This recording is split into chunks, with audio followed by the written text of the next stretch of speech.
નમસ્કાર મિત્રો, કેમ છો બધા? મજામાં? સ્વાગત છે આપ સર્વેનું મારી યુટ્યુબ ચેનલ સ્ટડી પોઈન્ટમાં. વિડીયોને લાઇક કરો, શેર કરો, તેમજ ચેનલને સબસ્ક્રાઈબ કરો. નવા વિડીયોના નોટિફિકેશન માટે બેલ આઇકન દબાવો. આજે આપણે વોકેબ શીખવાના છે, જે રીતે આપણે શીખતા આવ્યા છીએ તે રીતે. તો સૌથી પહેલાં શરૂઆત કરીશું સિનોનિમ્સ એટલે કે સમાનાર્થીથી. બરાબર? તો પ્રથમ શબ્દ છે ઇનવોક. તેનો મતલબ થાય લાગુ કરવું, કાયદો, કલમ અથવા તો નિયમ લાગુ કરવું, હવાલો આપવો અને આહવાન કરવું. બરાબર? ઇનવોકનો મતલબ આવો થાય. તો તેના સમાનાર્થી જોઈએ એપ્લાય એટલે કે લાગુ કરવું, પછી એમ્પ્લોય અથવા તો યુટિલાઇઝ તેનો મતલબ થાય ઉપયોગમાં લેવું, પછી સાઇટ એટલે કે હવાલો આપવો, કોલ અપન એટલે કે આહવાન કરવું, પછી એન્ફોર્સ અથવા તો ઇમ્પ્લિમેન્ટ એટલે કે અમલમાં મૂકવું, પછી બ્રિંગ ઇન્ટુ ઇફેક્ટ એટલે કે અસર, તો અસરમાં લાવવું, બ્રિંગ એટલે લાવવું. પછી સમન એટલે કે બોલાવવું. આ સમન શબ્દ છે તે આપણે કોર્ટમાં મોટે ભાગે વપરાતો હોય છે. આ સમન શબ્દ છે તે ખાસ કોર્ટમાં વપરાય છે. બીજો શબ્દ જોઈએ ઓસ્પિશિયસ એટલે કે શુભ સંકેત આપનાર. બરાબર? તો તેના સમાનાર્થી બીજા જોઈએ ફેવરેબલ એટલે કે અનુકૂળ અથવા તો આપણા પક્ષમાં, પછી ફોર્ચ્યુનેટ એટલે કે ભાગ્યશાળી, પછી છે પ્રોપિટિયસ એટલે કે શુભ અથવા તો અનુકૂળ, પ્રોમિસિંગ એટલે આશાસ્પદ, પ્રોમિસ કર્યો એટલે કે કંઈક આશા હોય ગઈ, હા આ થશે એમ, પછી એડવાન્ટેજિયસ એટલે કે લાભદાયક. આ બધા તેના સમાનાર્થી થયા. આગળ જોઈએ ટેસિટ. ટેસિટનો મતલબ થાય કંઈક સ્પષ્ટ રીતે ન કહેવામાં આવ્યું હોય પરંતુ વર્તન અથવા તો પરિસ્થિતિ પરથી સમજાઈ જાય અથવા તો અપ્રત્યક્ષ મૌન દ્વારા વ્યક્ત થયેલું અથવા તો મૌન સંમતિ આપેલી. ટેસિટનો મતલબ એવું થાય કે અપ્રત્યક્ષ એટલે કે આપણે કોઈનું વર્તન જોઈને ખબર પડી જાય કે આનું મૂડ સારું છે કે નહીં, એ રીતનું. એટલે કે મૌન કંઈ બોલે ના પરંતુ આપણે એના હાવભાવ પરથી વ્યક્ત થાય તો આપણે અંદાજો લગાવી શકીએ, તેવો મતલબ થાય ટેસિટનો. બરાબર? સમાનાર્થી જોઈએ ઇમ્પ્લાયડ એટલે કે ગર્ભિત, અપ્રત્યક્ષ, ગર્ભિત એટલે કે અંદર છુપાયેલું, પછી ઇમ્પ્લિસિટ એટલે પરોક્ષ, અંદરથી સમજાયેલું, અનસ્પોકન એટલે કે ન બોલાયેલું, પછી ઇન્ફેરેડ એટલે કે અનુમાનિત એટલે કે અનુમાન કરીએ. કીધું ને કે આપણે કોઈનો બોડી સ્ટ્રક્ચર કે હાવભાવ જોઈને આપણે અનુમાન કરી શકીએ, અંદાજો લગાવી શકીએ ને તેવો. પછી અનએક્સપ્રેસ્ડ એટલે કે વ્યક્ત ન કરેલું, અઝ્યુમ્ડ એટલે કે ધારેલું. બરાબર? આ બધા તેના સમાનાર્થી થયા. આગળ જોઈએ પ્લેકેટ. પ્લેકેટનો મતલબ થાય શાંત પાડવું, સમાધાન કરવું અથવા તો મનાવવું. બરાબર? તેના સમાનાર્થી જોઈએ કામ એટલે શાંત પાડવું, પેસિફાય એટલે શાંત કરવું, અપીઝ એટલે કે મનાવવું, પછી સૂથ એટલે દિલાસો આપવો, શાંત કરવું અથવા તો સાંત્વના આપવી, પછી મોલિફાયનો મતલબ થાય નરમ પાડવું, મનાવવું, પછી કોન્સિલિએટ એટલે કે સમાધાન કરવું. બરાબર? આગળ જોઈએ સોપ્સનો મતલબ થાય લાલચરૂપ છૂટછાટ અથવા તો મનાવવા માટે આપવામાં આવતી રાહત. Soaps, SOPS. બરાબર? SOAP નહીં, તેનો મતલબ થાય સાબુ, પરંતુ અહીંયા સ્પેલિંગ છે સોપ્સ, SOPS. બરાબર? તેનો મતલબ થાય કે લાલચરૂપ છૂટછાટ એટલે કે કંઈક કામ કરવા માટે લાલચરૂપ કંઈક આપતા હોય તેવી વાત છે, છૂટછાટ થોડી. તો તેના મતલબ છે કન્સેશન એટલે કે છૂટછાટ, પછી કોમ્પ્રોમાઇઝ એટલે સમાધાન, ઇન્ડ્યુસમેન્ટ એટલે લાલચ, પ્રલોભન, પીસ ઓફરિંગ એટલે સમાધાનની ભેટ. બરાબર? આગળ જોઈએ હવે જોઈશું એન્ટોનિયમ્સ એટલે કે વિરોધાર્થી. તો આપણે આગળ જે 5 શબ્દો જોયા તેના વિરોધાર્થી જોવાના છે. પ્રથમ છે ઇનવોક. તેનો મતલબ હતો લાગુ કરવું, કાયદો હોય, કલમ હોય, નિયમ હોય તે બધું લાગુ કરવું. પછી હવાલો આપવો, આહવાન કરવું. ઇનવોકનો મતલબ આવો થાય. હવે તેનો વિરોધી જોઈએ રિવોક. રિવોક એટલે રદ કરવું અથવા તો પાછું ખેંચી લેવું. પછી રેસિન્ડ. તેનો મતલબ થાય અધિકૃત રીતે રદ કરવું એટલે કે ઓફિશિયલી રીતે રદ કરવું. રિપીલ એટલે કાયદો રદ કરવો. પછી એન્યુલનો મતલબ થાય અમાન્ય જાહેર કરવું. પછી વેવ એટલે કે અધિકાર છોડી દેવો અથવા તો જતો કરવો. વિથડ્રો એટલે કે પાછું ખેંચવું. બરાબર? અત્યારે આપણે જેટલી પણ સરકારી પરીક્ષાઓ આવે છે એમાં કોઈ વ્યક્તિ 2-3 પરીક્ષામાં પાસ થયો હોય તો અત્યારે સરકાર વિથડ્રોનો ઓપ્શન મૂકે છે કે ભાઈ એક જોબ લઈ લીધી તો બીજી જોબમાં જવું નથી, ડોક્યુમેન્ટ વેરિફિકેશન કરાવે કે કંઈ પણ, તો પોતાનું નામ પાછું ખેંચી શકે, એટલે કે વિથડ્રો કરી શકે છે. બરાબર. આગળ જોઈએ, બીજો શબ્દ છે ઓસ્પિશિયસ. ઓસ્પિશિયસનો મતલબ થાય શુભ અથવા તો શુભ સંકેત આપનાર. તો તેના વિરોધી છે ઇનઓસ્પિશિયસ, એટલે કે અશુભ. એટલે આપણે કેવું છે કે આ જે સમાનાર્થી કે શબ્દ છે, શબ્દમાં આપણે ઇન, અન જેવા પ્રત્યય લગાડીને સમાનાર્થી વિરોધાર્થી બનાવી શકીએ છીએ. જેમ કે તમે અહીંયા જોઈ શકો છો, ઓસ્પિશિયસ મૂળ શબ્દ છે તો તેની આગળ ઇન લગાવ્યું છે, ઇનઓસ્પિશિયસ, એટલે કે તે ડાયરેક્ટ વિરોધી થઈ ગયો. બરાબર. નવો શબ્દ કોઈ નથી, માત્ર ઓસ્પિશિયસ હતો તેના આગળ ઇન પ્રત્યય લગાડેલો છે. પછી બીજો છે અનફેવરેબલ. આ આગળ આપણે જોયું તો ફેવરેબલ હતું, તો અહીંયા શું લખ્યું છે, આગળ યુએન લગાવ્યો છે પ્રત્યય, અનફેવરેબલ એટલે કે પ્રતિકૂળ. બરાબર.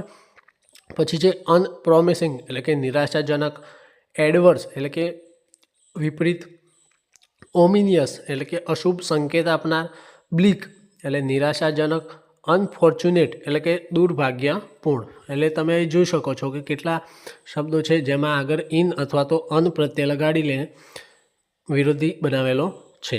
બરાબર. આગળ જોઈએ ટેસિટ. ટેસિટનો મતલબ હતો કે કંઈ સ્પષ્ટ રીતે ન કહેવામાં આવ્યું હોય પરંતુ વર્તન અથવા તો પરિસ્થિતિ પરથી સમજાઈ જાય, અથવા તો અપ્રત્યક્ષ મૌન દ્વારા વ્યક્ત થયેલું, મૌન સંમતિ આપેલી. બરાબર. તો ટેસિટનો મતલબ છે મૌન દ્વારા વ્યક્ત થયેલું, તેના હાવભાવ પરથી આપણને ખબર પડે તેવું. બરાબર. તો તેનો વિરોધી છે એપ્લિસિટ. એપ્લિસિટનો મતલબ, તો તેના વિરોધી જોઈએ એક્સપ્લિસિટ એટલે કે સ્પષ્ટ. પછી એક્સપ્રેસ એટલે કે વ્યક્ત કરવું, સ્પષ્ટપણે વ્યક્ત કરવું. સ્ટેટેડ એટલે કે જણાવેલું. પછી ડિક્લેર્ડ એટલે કે જાહેર કરેલું. ઓવર્ટ એટલે કે ખુલ્લેઆમ કરવું. બરાબર. ખુલ્લેઆમ કરે એટલે બધા જોવાના છે, એટલે કે છુપાયેલું રહેવાનું નથી. બરાબર. આગળ જોઈએ પ્લેકેટ. પ્લેકેટનો મતલબ છે શાંત પાડવું, સમાધાન કરવું, મનાવવું. બરાબર. તો તેના વિરોધી છે એઝિટેટ. એઝિટેટનો મતલબ થાય ઉશ્કેરવું. પછી પ્રોવોક. પ્રોવોકનો મતલબ પણ ઉશ્કેરવું અથવા તો ભડકાવવું થાય. પછી ઇરિટેટ. ઇરિટેટ એટલે કે ચીડવવું. એનરેજ. એનરેજનો મતલબ થાય અત્યંત ગુસ્સે કરવું અથવા તો ગુસ્સે થવું. રેજ એટલે ગુસ્સો થાય, RAGE. રેજ એટલે ગુસ્સો. પછી ઇન્સાઇટ. ઇન્સાઇટ એટલે કે ભડકાવવું, ઉશ્કેરણી કરવી. બરાબર. આગળ જોઈએ સોપ્સ. સોપ્સનો મતલબ હતો લાલચરૂપ છૂટછાટ અથવા તો મનાવવા માટે આપવામાં આવેલી રાહત. તો તેનો વિરોધી છે રિફ્યુઝલ. રિફ્યુઝલનો મતલબ થાય ઇનકાર. ડિનાયલ એટલે કે નકાર. રિજેક્શન એટલે કે અસ્વીકાર. પછી રેઝિસ્ટન્સ. રેઝિસ્ટન્સ એટલે કે અવરોધ અથવા તો પછી રેઝિસ્ટન્સ. રેઝિસ્ટન્સનો મતલબ થાય અવરોધ અથવા તો વિરોધ. બરાબર. આપણે વિજ્ઞાનમાં આવતો હતો, અવરોધ આવે એટલે કે કરંટ પસાર થઈ શકે નહીં વાહક તારમાંથી. બરાબર. એટલે વચ્ચે અવરોધ હોય. પછી આગળ જોઈએ, હવે જોઈશું ઇડિયમ્સ. ઇડિયમ્સ એટલે કે રૂઢિપ્રયોગો. પ્રથમ છે બાય હાર્ટ. તેનો મતલબ થાય to memorize something completely so that you can say or write it without looking. એટલે કે મેમોરાઇઝ એટલે કે યાદ કરવું, એવી રીતે યાદ કરવાનું કે તમે બોલી શકો. બરાબર. વિધાઉટ લુકિંગ એટલે કે મોઢે કરવું, કંઠસ્થ કરવું અથવા તો યાદ રાખવું. આપણે પરીક્ષામાં માટે કેવી તૈયારી કરીએ છીએ કે આપણે એ રીતે તૈયારી કરીએ કે આપણે જોયા વગર લખી શકીએ, બોલી શકીએ. બરાબર. એટલે બાય હાર્ટનો મતલબ એવું થાય મોઢે કરવું, કંઠસ્થ કરવું, યાદ રાખવું. તો તેના ઇડિયમ્સ બીજા છે સમાનાર્થી. Have at one's fingertips એટલે કે તુરંત યાદ આવી જાય એટલું સારી રીતે જાણવું અથવા તો તૈયાર કરવું. પછી નો બાય રોટ. રોટ એટલે કે વારંવાર દોહરાવીને યાદ કરવું. બરાબર. દોહરાવવું તેનો મતલબ રોટ. પછી વાક્ય આપેલું છે આઈ નો ધીસ પોએમ બાય હાર્ટ એટલે કે મને આ કવિતા કંઠસ્થ છે. બરાબર. પછી જોઈએ આગળ, બીજો ઇડિયમ્સ છે અડીમ ઓર ડઝન. તેનો મતલબ થાય something that is very common, ordinary or easily available, not rare or valuable. એટલે કે સહેલાઈથી મળી રહે તેવી વસ્તુ, જેને કોઈ ખાસ કિંમત ન હોય, ખૂબ જ સામાન્ય એટલે કે એકદમ સામાન્ય હોય, કોમન હોય, જલ્દીથી મળી જાય તેવી વસ્તુ. તો તેના સમાનાર્થી છે કોમન એઝ ડર્ટ એટલે કે ખૂબ સામાન્ય. પછી રન ઓફ ધ મિલ એટલે સામાન્ય પ્રકારનું. 10 અ પીની એટલે ઢગલાબંધ મળતું. નથિંગ સ્પેશિયલ એટલે કે ખાસ કંઈ નહીં, એટલે જનરલ છે, નોર્મલ, કોમન છે, બરાબર. તેનું વાક્ય છે if something cost a dozen it is so plentiful that it seems very cheap. એટલે કે જો કોઈ વસ્તુ એટલી બધી પ્રમાણમાં ઉપલબ્ધ છે કે તેની કિંમત ખૂબ ઓછી લાગે છે. એટલે કે કંઈ પણ વસ્તુ હોય પણ વધારે પ્રમાણમાં હોય તો તેની કિંમત ઓબ્વિયસલી ઓછી થવાની જ છે, બરાબર. આગળ જોઈએ ડોગ ઇટ ડોગ. તેનો મતલબ થાય a situation where people are ruthlessly competitive and are willing to harm or defeat others to succeed. એટલે કે કઠોર સ્પર્ધા ભરેલું વાતાવરણ અથવા પોતાના ફાયદા માટે બીજાનું નુકસાન કરવામાં પણ અચકાટ ન રાખવો, બરાબર. એટલે કે એવી જોરદાર કોમ્પિટિશન હોય કે બીજા કોઈને શું કહેવાય તકલીફ થાય તો પણ આપણે પોતાના ફાયદા વિશે જ વિચારીએ. આ ઇડિયમ્સનો મતલબ એવો થાય છે, બરાબર. તેના મિનિંગ જોઈએ કટ થ્રોટ કોમ્પિટિશન એટલે કે ઘરાકાપ હરીફાઈ, અત્યંત કઠોર સ્પર્ધા. પછી બેટલ ઇટ આઉટ એટલે કે જોરદાર હરીફાઈ કરવી. અને છે ત્રીજું રેટ રેસ એટલે કે સતત સ્પર્ધાની દોડ. રેટ એટલે કે ઉંદરોની દોડ ચાલતી હોય ને આ ઇડિયમ માટે વપરાયેલું છે રેટ, બરાબર. એટલે કે સતત સ્પર્ધાની દોડ, બરાબર. અહીંયા વાક્ય આપ્યું છે the business world is dog it dog એટલે કે વ્યવસાયની દુનિયામાં ખૂબ જ કઠોર સ્પર્ધા ચાલી રહી છે અથવા તો ખૂબ સ્પર્ધા છે, બરાબર. આગળ જોઈએ the early bird catches the warm.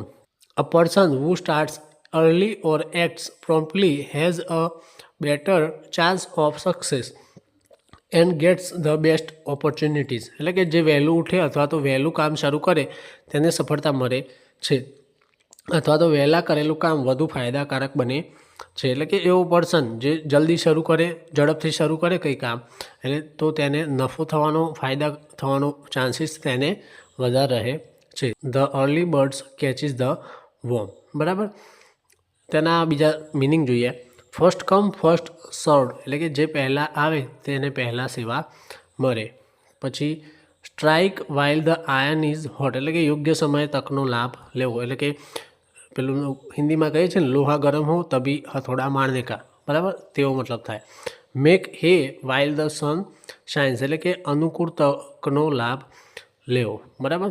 વાક્ય છે if you start preparing for the exam today you will have a better chance of success. The early bird catches the worm. એટલે કે જો આજે જ પરીક્ષાની તૈયારી શરૂ કરશો તો સફળ થવાની શક્યતા વધુ રહેશે. વહેલા તૈયારી કરનારને જ લાભ મળે છે, બરાબર. પછી જોઈએ ક્રાય વોલ્ફ, બરાબર. ક્રાય એટલે રડવું અને વોલ્ફ એટલે કે વરુ નામનું એક પ્રાણી આવે છે. તેનો મતલબ છે to raise a false alarm or ask for help when there is no real danger so that people stop believing you. એટલે કે ખોટો ભય બતાવવો, ખોટી મદદ માટે બૂમો પાડવી. તેના બીજા મિનિંગ જોઈએ રેઝ અ ફોલ્સ અલાર્મ એટલે કે ખોટો અલાર્મ આપવું. પછી સાઉન્ડ અ ફોલ્સ અલાર્મ એટલે કે ખોટી ચેતવણી આપવી. વાક્ય આપ્યું છે he cried wolf so many times that nobody believed him when he was really in trouble. એટલે કે તે એટલી વાર ખોટી બૂમો પાડી કે જ્યારે તે ખરેખર મુશ્કેલીમાં હતો ત્યારે કોઈએ તેની વાત પર વિશ્વાસ કર્યો નહીં અને મદદ કરી નહીં, બરાબર. આપણે નાના હતા ત્યારે એક વાર્તા સાંભળતા હતા કે એક ગાય ચરાવવાવાળો છોકરો હોય છે તે ગામમાં બધાને હેરાન કરવા માટે કહેતો હોય છે કે ભાઈ વાઘ આવ્યો, વાઘ આવ્યો, વાઘ આવ્યો. તો ગામના લોકો તેની વાત પર વિશ્વાસ કરીને તેને બચાવવા અને તેની ગાયોને બચાવવા માટે જતા હતા, બરાબર. પણ જ્યારે ગામ લોકો તેની પાસે જાય ત્યારે કોઈ વાઘ હોતો નહોતો અને છોકરો પેલા બધાની મજાક ઉડાવતો હતો ખોટી વાત કરીને કે વાઘ આવ્યો એમ કરી, બરાબર. પણ પછી એકવાર એવું થાય છે કે હકીકતમાં વાઘ આવે છે ત્યારે પણ આ છોકરો બૂમો પાડે છે કે વાઘ આવ્યો. પરંતુ ગામના લોકોને ખબર પડે છે કે આ તો રોજ જે મજાક કરે છે તેવી મજાક કરતો હશે. એટલે ગામના લોકો તેને બચાવવા ના ગયા અને ત્યાં જે છોકરો હતો તેના જે હતા ગાય ને બધું તેને વાઘ ખાઈ ગયો, બરાબર. એટલે કે આ વાર્તા અહીંયા વધારે ફિટ થાય છે કે ખોટી મદદ માટે બૂમો પાડવી લોકોને હેરાન કરવા માટે, બરાબર. તેનો મતલબ થાય ક્રાય વોલ્ફ, બરાબર. હવે મળીશું નવા લેક્ચરમાં નવા વોકેબ સાથે. ત્યાં સુધી વિડીયોને લાઇક કરો, શેર કરો, ચેનલને સબસ્ક્રાઈબ કરો તેમજ આગળ ફોરવર્ડ કરતા રહો. ખૂબ ખૂબ આભાર.